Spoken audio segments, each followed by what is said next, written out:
a practice health insurance companies use to keep the cost of prescription drugs down is being reformed. The step therapy law goes into effect today. Rose Schmidt shares one patient's story and why she says this will help people all over the state get easier access to medications they need. Rose? If your insurance company has ever required you to try a different, less expensive medication before using the one your doctor prescribed, then you've been stepped. That's the case for Deb Constien from Sun Prairie. We lived in the Northwoods in Wausau. For Deb Constien, this day is one to celebrate. So I know November 1st, it's huge. But it takes her back to a time almost 2 decades ago when household work was no easy feat.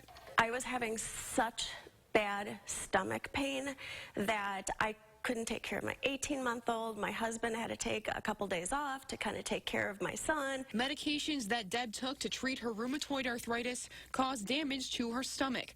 Her doctor prescribed a new med that eased her pain, but she says her insurance company made her stop taking it and try alternative meds first to save them money, a process called step therapy. I was stable. Why take somebody off a stable medication and have them go back to the beginning on stuff that I had already failed? A law that goes into effect Friday changes the step therapy protocol to allow patients like Deb to ask for exemptions to this process.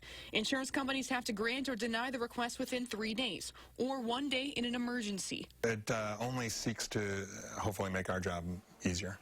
Thad Schumacher owns Fitchburg Family Pharmacy. He hopes this law change will speed up the timelines in getting patients the medications they need.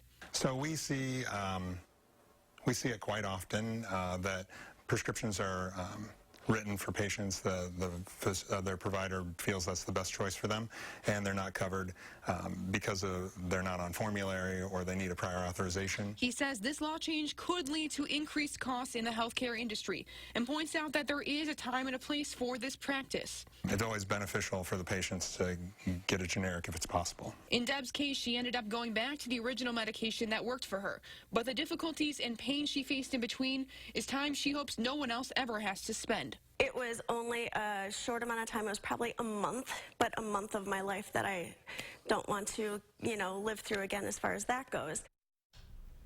The law goes into effect today, but insurance companies using step therapy have until January 1st to make sure they're complying with this law. The companies also have to have an appeal process if they choose to deny a patient's request. Rose Schmidt reporting. Rose, thank you. Next.